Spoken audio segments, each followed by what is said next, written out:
आपके साथ मैं हूं सुजाता कुकरेती। आप देख रहे हैं अपना फेवरेट शो महाभारत, और महाभारत में आज बात होगी महाकुंभ से कैसे जीत हासिल होगी। क्या महाकुंभ से मिल्कीपुर फतेह होगा? आज महाभारत में इसकी बात कर रही हूं क्योंकि महाकुंभ में अखिलेश यादव डुबकी लगाने आएंगे कि नहीं ये तो नहीं पता है, लेकिन उन्होंने हरिद्वार में डुबकी जरूर लगा ली और हरिद्वार में मकर संक्रांति के दिन डुबकी लगाने के बाद अब कुछ ही घंटे बचे हैं कि योगी आदित्यनाथ महाकुंभ में डुबकी लगाने वाले हैं। आज महाभारत में सवाल यही पूछ रही हूं कि क्या महाकुंभ से जीतेंगे मिल्कीपुर? सिर्फ मिल्कीपुर की बात नहीं है, बात अयोध्या की है और अयोध्या से जाने वाले संदेश की है, क्योंकि अयोध्या को एक बड़ी जीत के रूप में समाजवादी पार्टी ने हमेशा से पेश किया।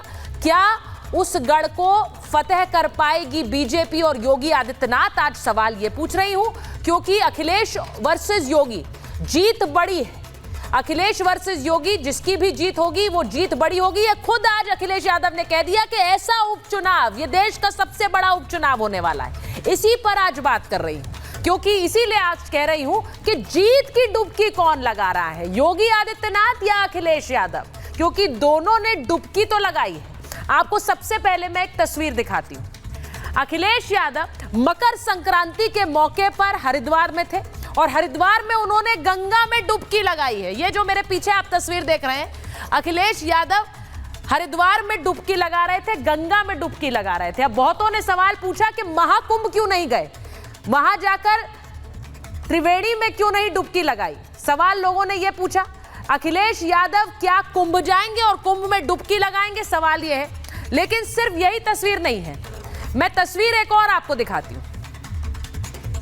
तस्वीर आपको दिखाती हूं 2019 की, जब योगी आदित्यनाथ कुंभ में डुबकी लगा रहे थे और यह फिर से होने वाला है। बस कुछ ही घंटे बचे हैं क्योंकि योगी आदित्यनाथ खुद महाकुंभ में प्रयागराज जाकर अपनी कैबिनेट के साथ डुबकी लगाएंगे। तो जो आप तस्वीर मेरे पीछे देख रहे हैं, ये बस कुछ ही देर में, कुछ ही घंटों में आप वापस प्रयागराज में देखेंगे। और क्या कुंभ से आवाज आ रही है, योगी वर्सेस अखिलेश, किसकी जीत होगी? महाकुंभ से आशीर्वाद किसे मिलेगा? आज सवाल इसलिए कह रही हूं क्योंकि कुंभ को लेकर हमलावर रहे हैं अखिलेश यादव, और योगी आदित्यनाथ लगातार कुंभ में अपने अधिकारियों को भेजकर सारे प्रबंध दुरुस्त कराते रहे। 100 घंटे बाद महाकुंभ में योगी पहुंचने वाले हैं और वहां पहुंचकर वो संगम स्नान करेंगे, जिसकी तस्वीर मैंने आपको दिखाई थी 2019 की। अब संगम में डुबकी लगाएंगे योगी और उनके मंत्री, उनकी पूरी कैबिनेट भी उनके साथ जाएगी। यानी सिर्फ मुख्यमंत्री नहीं होंगे, महाकुंभ में पूरी यूपी की कैबिनेट उनके साथ होगी। 21 जनवरी को वहीं पर बैठक भी हो सकती है और यह कहा जा रहा है कि कुंभ से ही यूपी की सरकार चलेगी। तो जो तस्वीर आप इस वक्त देख रहे हैं, ये आप महाकुंभ से देखेंगे। कुछ ही घंटों बाद योगी आदित्यनाथ डुबकी लगा रहे हैं और उनके कैबिनेट के सारे मंत्री उनके साथ वहां पर डुबकी लगाएंगे। तो ये तस्वीर भी महाकुंभ से आने वाली है। लेकिन महाकुंभ की सिर्फ यही तस्वीर नहीं है, वहां महाकुंभ में योगी डुबकी लगाएंगे तो दूसरी तरफ अखिलेश यादव मिल्कीपुर को लेकर हमला बोल रहे हैं और उनकी तर्ज भी महाकुंभ वाली है। मैं क्यों कह रही हूं? मिल्कीपुर में उपचुनाव अब तक का सबसे बड़ा उपचुनाव होगा। लोकतंत्र में ऐसा चुनाव देखा नहीं होगा, यह कह रहे हैं अखिलेश यादव। यह उपचुनाव पारदर्शी होना चाहिए। उन्होंने ये कहा। मिल्कीपुर में बीजेपी के पैर उखड़ रहे हैं। मिल्कीपुर क्यों इंपॉर्टेंट है ये आप सब जानते हैं। वहां से अवधेश प्रसाद विधायक रहे और अब क्योंकि सांसद बनने के बाद वो सीट खाली हुई है तो अखिलेश यादव ने उन्हीं के बेटे को वहां से उतारा है। मिल्कीपुर में बीजेपी बुरी तरह से हारेगी, ये अखिलेश यादव कह रहे हैं। सरकार समय समय पर डराती रही है, लेकिन लोगों के साथ जो अन्याय हो रहा है उसका अब भरपाई करने का समय आ गया है। बीजेपी किसी की सगी नहीं है, कह रहे हैं अखिलेश यादव, और भगवान श्री राम इनको नहीं छोड़ेंगे। चुनाव जीतने के लिए बीजेपी वाले कोई भी हद तक जा सकते हैं। सरकार पुलिस को आगे कर देगी और इसीलिए उन्होंने एक बड़ी बात कह दी। उन्होंने कहा पहले तो मैंने कार्यकर्ताओं को खुली छूट दे दी थी, अब मैंने कह दिया है कि गन पॉइंट पर गड़बड़ी हुई तो फैसला खुद कर ले। यानी कार्यकर्ताओं से कह दिया खुद फैसला करें, आप अपने हक में फैसला कीजिए और जो आपको कदम उठाना है उठाइए। ऐसे में चुनाव में क्या होगा? आज सवाल यही पूछ रही हूं, क्या महाकुंभ से आशीर्वाद मिलेगा योगी आदित्यनाथ को, या फिर जो गंगा डुबकी लगाई है अखिलेश यादव ने उसका भी आशीर्वाद अखिलेश यादव को मिल्कीपुर यानी अयोध्या से मिलेगा। एक रिपोर्ट आप देख लीजिए, फिर महाभारत।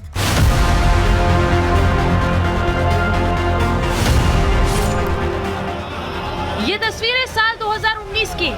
योगी ने अपने पूरे मंत्रिमंडल के साथ संगम में डुबकी लगाई। योगी आदित्यनाथ करीब 100 घंटे बाद महाकुंभ आ रहे हैं और इस बार भी अपनी पूरी टीम लेकर जाएंगे, संगम में डुबकी भी लगाएंगे। ऐसे में सवाल ये है कि क्या डुबकी से पार लगेगी मिल्कीपुर की नैया? सनातन धर्म की जय हो, योगी का बंदोबस्त जय हो। आदित्य योगीनाथ जी को शुक्रिया धन्यवाद करना चाहते हैं। योगी जी का बहुत बहुत धन्यवाद कि इतनी अच्छी व्यवस्था की है उन्होंने। I know Modi's doing a great job. The yogis are doing a great job. Mahakumbh के 2 मुख्य स्नान हो चुके हैं। करोड़ों सनातनियों ने डुबकी भी लगा ली है। योगी और उनकी टीम तैयार है, लेकिन दूसरी तरफ महाकुंभ की व्यवस्थाओं पर सवाल उठाने वाले सपा अध्यक्ष की तस्वीरों ने राजनीतिक पारा हाई कर दिया, क्योंकि अखिलेश ने मकर संक्रांति के दिन हरिद्वार में जाकर डुबकी लगाई।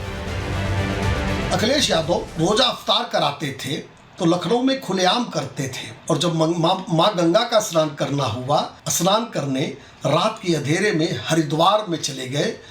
जनता सब समझ रही है कि तुष्टीकरण में आकंठ डूब चुके हैं अखिलेश यादव, और इस भय से कुंभ से दूरी बनाते हैं।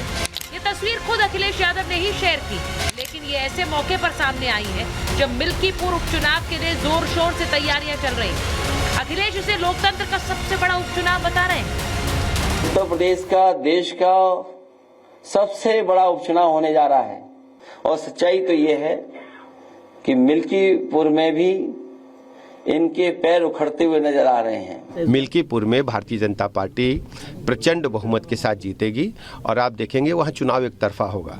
गत लोकसभा चुनाव में निगेटिव नैरेटिव जो इंडी गठबंधन ने सेट किया था कि खटाखट फटाफट सटासट लोगों के खाते में 8,000 रुपए आने वाले हैं, लोग इनकी असलियत समझ चुके हैं, कलई खुल चुकी है। समाजवादी पार्टी की साइकिल पंचर होना तय है। वहाँ से भाजपा के जो हमारे प्रत्याशी चंद्रभान पासवान जी हैं, वो बहुत बड़े अंतर से मिल्कीपुर विधानसभा का उपचुनाव जीतने जा रहे हैं। मिल्कीपुर उपचुनाव से पहले राजनीतिक माहौल करीब करीब वैसा ही हो गया है जैसा लोकसभा चुनाव के पहले देखने को मिला था। अयोध्या के मिल्कीपुर सीट का ये चुनाव दोनों ही दलों के लिए साख का सवाल है। बीजेपी जहां 2024 में हुई हार का बदला लेना चाहेगी, तो वहीं सपा अपना दबदबा कायम रखना चाहेगी। लेकिन सवाल ये है कि क्या महाकुंभ से मिल्कीपुर की जीत तय होगी? Bureau report, Republic Bharat.